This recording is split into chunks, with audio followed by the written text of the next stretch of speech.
Kung imong tanaw ng ebanghelyo karong adlaw Sabado, ang mga makasasala maulaw ba na sila muduol sa limpyo nga Hudiyo sama ni Jesus, kay sila gisalikway baya hugaw.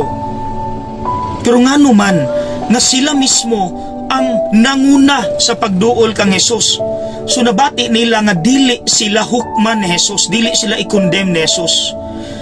That is the heart of Jesus. Naa ba na nato mga igsuon?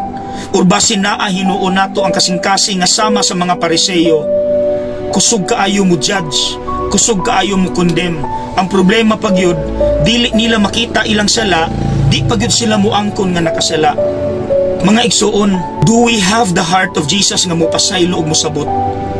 Or do we have the heart of the Pharisees nga very judgmental, very condemning, dili mo angkon nga nasayop, dili mo tan-aw nga sila nasayop? Asa ka ta na mga igsuon?